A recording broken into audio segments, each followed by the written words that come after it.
Hello, Hi. sa pangalan po ng dakilang Panginoong Jesucristo, isang mapagpalang hapon sa bawat isa.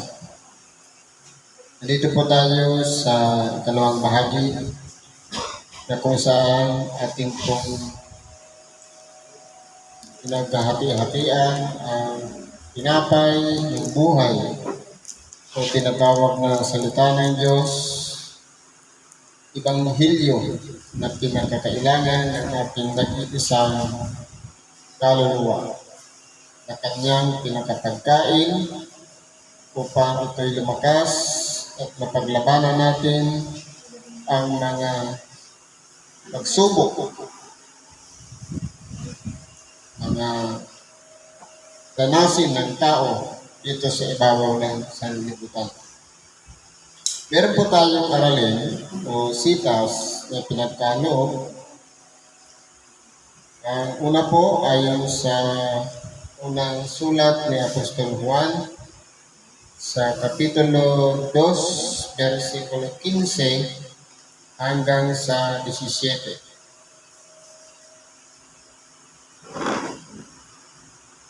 Ito po ay maiksi lang pero laki na ng ibig na patungkulan ng Apostol Juan, lalong-lalo na sa ating mga tao na nabubuhay dito sa ibabaw ng sanlibutan. Sabi dito, huwag ninyong ibigin ang sanlibutan, ang mga bagay na nasa sanlibutan. Kung ang sino man ay umiibig sa sanlibutan, ay wala sa kanya ang pag-ibig ng Ama. Ngayon po, ang sinasabi dito ni Apostol Juan, yung mga bagay tungkol sa sanlibutan. Ano po ba ang sinasabi niya dito sanlibutan? Walang iba, ito yung nakikita ng ating mga mata. Nahahawakan, at lalong-lalo na ito'y pinakakailangan ng ating katawan. Walang problema yung mga bagay sa ibabaw ng sanlibutan. Pero sabi nga, huwag ninyong ibigin. Kailangan natin yung mga bagay, halimbawa sa lapi. Yan ay nariyan, instrumento o pamamaraan para gamitin natin makapunta tayo sa isang lugar. Pambili lang yung mga kailangan natin. Kasi po, kung wala kang salapi, wala kang panggagasolina, wala kang pamasahe, wala kang magugugol para ipambayad sa maghahatid sa atin. Nariyan sila, kailangan natin. Pero dapat hindi sa lahat ng pagkakataon nakapokus tayo doon. Sapagkat, kumbaga, ang Diyos, sabi nga, ay Diyos na mapanibubuin. Ayaw niya na meron siyang kahati, lalong-lalo na sa atin. Kumbaga, sa lahat ng kanyang mga nilikha, huli na lang dito sa ibabaw ng lupa, ang pinakamamahal niya sa lahat, yung nilikha niyang kawangis niya. Tayo pong mga tao. Pero, inilagay tayo dito sa ibabaw ng sanlibutan. Para ano? Dahil dito tayo galing. Mula sa alabok, inanyuan, ginawang isang tao at hiningahan ng hininga ng buhay. Kumbaga, yung isa sa sangkap ng ating pagkatao, itong katawang laman, galing sa material na bagay na kinuha dito sa ibabaw ng sanlibutan. Pero, yung espiritu nandidiyang sa ating kalooban, lalang ng Diyos. Ito'y mula sa Diyos at kung saan siya galing, babalik din siya sa Diyos. Ito yung espiritu na pinakasangkap din upang masunod natin ang kalooban ng Diyos. Kung saan siya nanggaling, dapat yun din ang nasusunod. Pero ang ating katawang laman, andito sa ibabaw ng sanlibutan ng galing. Kaya nahahatak din ang ating pagkatao sa gawa ng mga makasanlibutang bagay. Ito yung tinatawag na pita ng laman. Kaya po, kung titignan natin, bakit mayroong sinasabing pag-ibig ng Ama? Dahil nga po sa pagkakalikha sa atin. Sabi niya, lalangin natin ang tao ayon sa ating wangis, ayon sa ating larawan. Pero, pagka minsan, sabi nga, meron kasi tayong tinatawag na pag-iisip at meron din tayong tinatawag na damdamin. Kung yung pag-iisip, umiiral yung pride, yung kataasan, pagmamalaki. Ang damdamin naman, siya naman yung nasasaktan, siya naman yung nagdadamdam, naiinis, napupuot, nagagalit. Kumbaga, dapat po balance yung nasa ng espiritu at nasa ng pita ng laman. Dahil po, kung saan tayo nahihila, kung alin yung mas nagiging priority natin, yun po ang kinagigiliwan natin o iniibig natin. Halimbawa, focus tayo sa pagsimba, focus tayo sa pakikinig ng salita ng Diyos, o sa pagbabasa ng banal na kasulatan, o pagkanto ng mga awiting espiritual. Kung yun ang palagi nating ginagawa, yun ang iniibig natin kasi yun ang nagiging priority natin sa ating mga buhay. Pero kung halimbawa, dahil nga nabuhay tayo sa sanlibutan, kung tayo naman ay nahahatak ng pita ng laman na ito'y galing sa sanlibutan, kung yun ang nagiging priority natin, halimbawa, nalulong tayo sa bisyo, sa mga inuman, sayahan, at kung ano-ano pa man na nagiging sagabal sa ating maka-espiritual na gawain, na pagtutuunan natin ng pansin yung material, yung mga makasanlibutang bagay, yun ang priority natin. Ibig sabihin, yun ang iniibig natin, yung mga makasanlibutang bagay. Kaya po, pinag-uusapan dito, yung pag-ibig ng Ama. Kaya, magtatanong tayo sa ating mga sarili, ano kaya ang pinaka-priority natin na ginugugol sa loob ng 24 oras na itinakda ng Diyos na gawain natin sa loob ng isang araw? Yan ba ay namamanage natin? Alin yung priority? Bisyo o yung pagsasa Diyos? Kung alin po yung nagiging priority doon, yun ang palagi nating pinag-uukulan ng oras, panahon, pagkakataon, yun po yung iniibig natin. Pero sabi niya, huwag mong ibigin ang sanlibutan. Pero, dahil nga ang tao marupok, mahina, madaling mahikaya, minsan po, ang gusto ng ating espiritu, iba, pero iba ang ating ginagawa. Kasi po, nahahatak na yung pita ng laman. Itong alitigtigin ng laman. Kaya yun ang ginagawa natin. At hindi yung nasa ng espiritu. Ngayon, sasabihin natin, tumatawag tayo sa Diyos, Ama, Pero wala yung pag-ibig ng Ama dahil hindi doon ang atensyon natin sa Kanya, kundi ibang bagay ang pinaglalaanan natin ng oras. Kaya po, pinagkakailangan pag-aralan natin na dapat nabubuhay tayo dito sa ibabaw ng sanlibutan. Kailangan natin yung mga bagay sa sanlibutan. I-balance natin yung makasanlibutang bagay at maka-spiritual na bagay. Kumbaga, gawin natin, itama natin sa timing. Halimbawa, andito tayo. Ano yung pupukusan natin? Andito tayo para makinig, makipag-aral, pagsimba,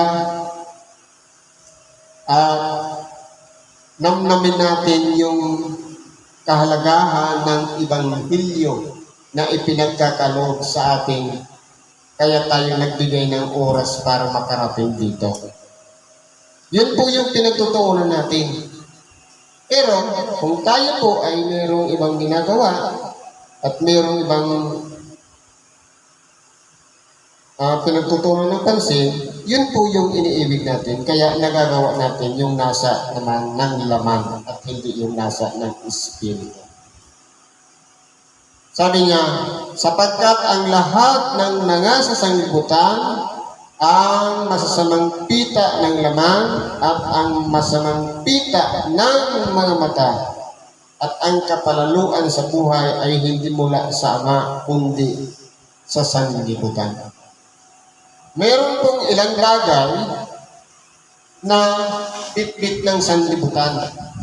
Na yun po yung mga, kumbaga, priority na isa sa naghahatak sa atin para madala yung pita itong laman na to. Una,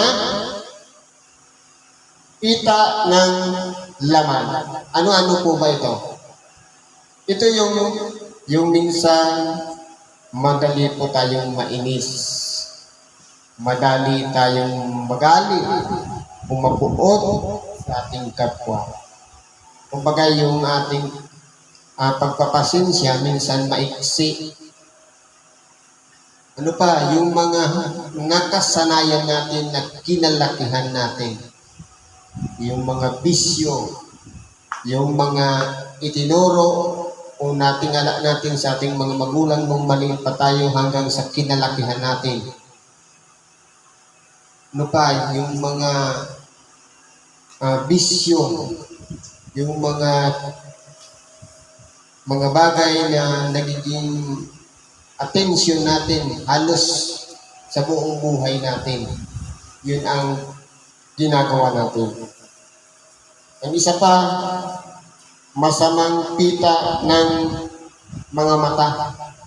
Ito yung ginagamit naman na halimbawa, pampubuso, paninilit, lalong-lalo na ngayon, magkabagong panahon,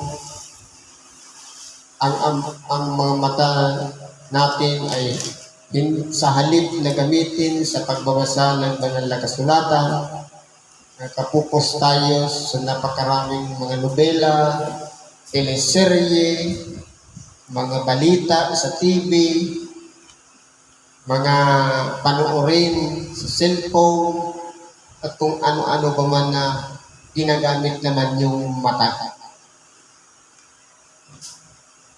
Yun po yung masamang pita. Pero meron tinatawag na mabuti. Pero kung nakikita natin na nakapapahabat na ng ating pagkatao at napapasama na tayo, ito na yung masamang pita ng mata. Isa pa, kapalaluan sa buhay. Normal yan sa mga Pilipino. Kasi minsan, ang gusto ng mga Pilipino, pantay-pantay lang ang asinso. Kung ano yung level, dapat yung kapitbahay, ganun din lang yung level. Pero, siyempre, nagsisikap yung iba, may aasinso, may aangat, pero hahatakin ka naman pababa sa pamamagitan naman ng mga chismis, paninirang puri, mga sabi-sabi ko pagkratak, tugang, na kung titingnan po natin, nagsikap din siya, di ipagpasalamat na lang natin na umasinso siya at hindi na dapat ahatakin pa pababa. Kasi nagiging habit na yan ng mga tao, lalong-lalo na yung mga mahilig makialam sa buhay ng may buhay. Pero kung ang titingnan lang natin ang sarili nating buhay, hindi tayo magmamalaki o magmamataas, sapagkat ang kapalaluan, yung pagmamataas yun, na tinitingnan niya kanyang sarili, siya lang ang magaling, siya lang ang marunong, siya lang ang nakakaalam ng lahat. Kabaliktaran po niyan yung kapakumbabaan sa buhay. Na walang iba, bukas ang ating pag-iisip, marunong tayong umunawa sa mga sitwasyon, lalong-lalo na sa mga nangyayari sa pang-araw-araw. Kung ano man, kung may mabuti mang nangyari, ipagpasalamat. Kung hindi maganda ang nangyari, ipagpasalamat pa rin. Dapat balance lang tayo. Hindi yung natututunan lang natin magpasalamat kapag maganda yung nangyari, kapag hindi maganda yung resulta, nakakalimutan magpasalamat. Kalooban po ng Diyos kung bakit sabi nga, iba kasi ang pamamaraan ng Diyos, magtiwala lang tayo sa Kanyang gagawin. Sabi nga, if you love me, God, trust His process. Pagkatiwala natin yung proseso niya kung papaano niya tayo tinutulungan. Di ba minsan, mahal natin sa buhay, gusto natin magbago, idinadaan natin sa nalangin, pero iba po ang proseso ng Diyos kapag gusto niyang ituwid ang tao. Hindi, minsan po hindi katanggap-tanggap, lalo na kapag dumarating yung karamdaman sa isang tao na minsan naging matigas ang ulo, hindi sumusunod sa kalooban ng Diyos, minsan hindi nakapagsimba. Pero kapag ang Diyos ang nagbibigay ng pagkakataon para lumapit sa Kanya, karamdaman ang inilalagay niya para ugain ang buong pagkatao, ang buong kaluluwa. Sapagkat kung wala na siyang malalapitan, ubos na ang panggastos sa kasisigaw, Diyos ko po. Di ba ka? Kaya kung titingnan po natin, tinuturuan tayo dito ni Apostol Juan na kinakailangan nating pagkaisipin kung ano yung mga bagay na galing sa Ama at galing sa sanlibutan. Bakit po? Kasi yung masamang pita ng laman, masamang pita ng mata, at kapalaluan sa buhay ay galing lahat sa sanlibutan. Sabi pa niya, at ang sanlibutan ay lumilipas. Ito po. Dati noon, ang mga bahay, bubulan. Noon-unang panahon, tolda, rapal lang, tapos ginagamit yung mga balat ng hayop, katagalan, naging bato na. Hanggang ngayon, dati, ang ginagamit natin, pawid lang ang dingding, kawayan, pero ngayon dahil sa pagbabago ng sanglibutan, pati mga bahay ngayon, konkreto na rin. Pero, titignan po natin, nadagdagan naman yung kasangkapan natin sa loob ng bahay. Kasi kung kailan kawayan ng dingding, lusot yung hangin, nilagyan natin ng matigas na harang dahil panlaban sa bagyo, uminit naman sa loob. Kaya kailangan natin ng pambuga ng hangin.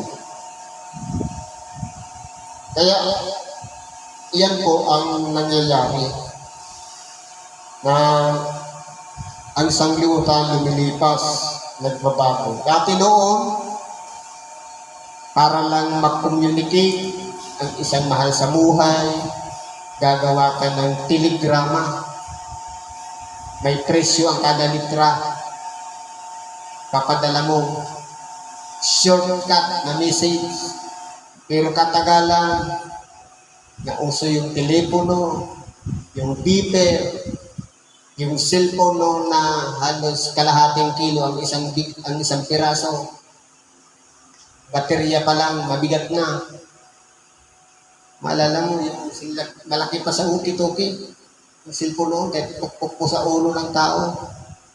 Sa bigat. Ngayon, nung mauso yung unang gumawa Piltel, tapos Nokia, ngayon, marami nang gumawa ng cellphone. Naging cellphone na yung television noon na dating malaki. Napapanood. Yan ang mga pagbabago sa sanlibutan. Pero dapat, kung ano yung asal ng tao noon, na itinuturo yung kabutihang asal, good manners, and right conduct, pagtutuwid ng magulang, na bago din po yun. Kasi noon, ang mga bata, para lang maituwid, pinapalo sa bawat pagkakamali ng kanyang ama.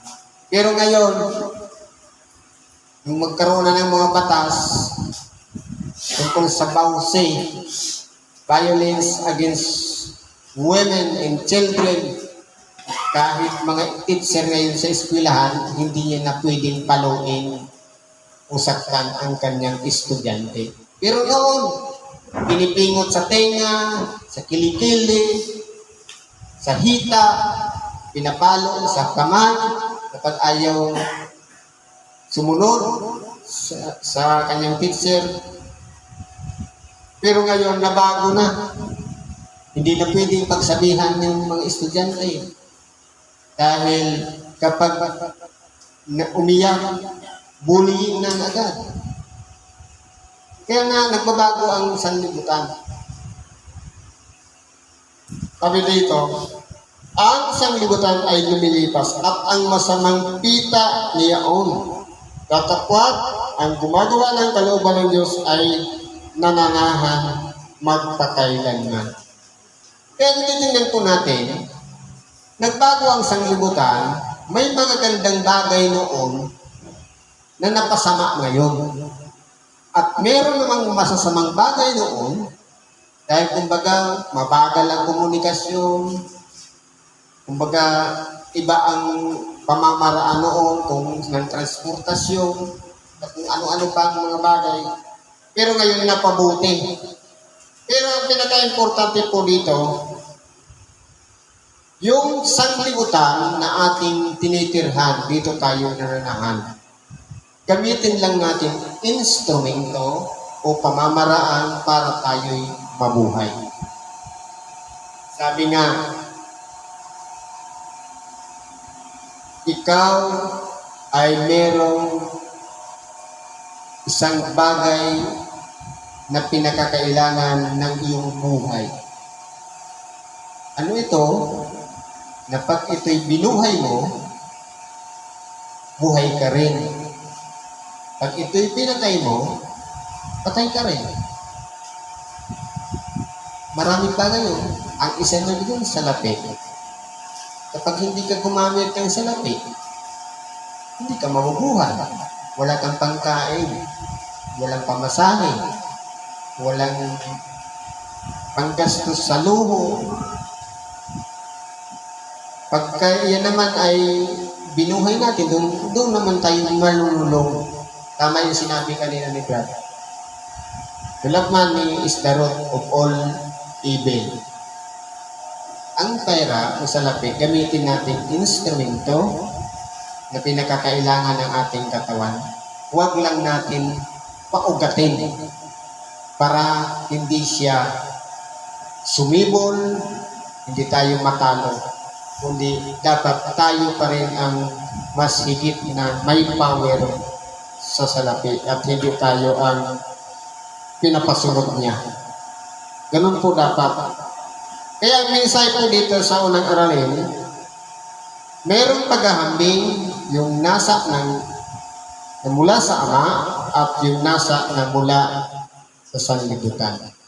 Kaya, kinakailangan nating pag-aralan ng ating nagiging priority.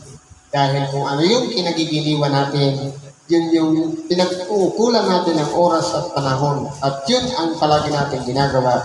Yun ang ginagawa natin ang importansya o pagmamahal. Yun po ang iniibig natin.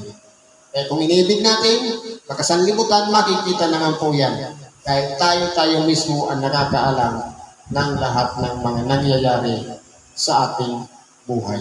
Kaya tayo po ang susuri ng ating sariling buhay. Siguro po, hanggang dito na lang, pagbibahagi natin sa oras na ito. Salamat sa Diyos at anuman ang ating mga kailangan, karaingan, pagkatiwala natin sa Diyos at sampalatayanan natin siya, panaligan natin siya at sundin natin ang kanyang kalooban nang sa ganon magkaroon ng kagaanan ang ating mga kahilingan sa Diyos. Sa ngalan ni Kristo Jesus, salamat at mapagpalang hapon sa bawat isa.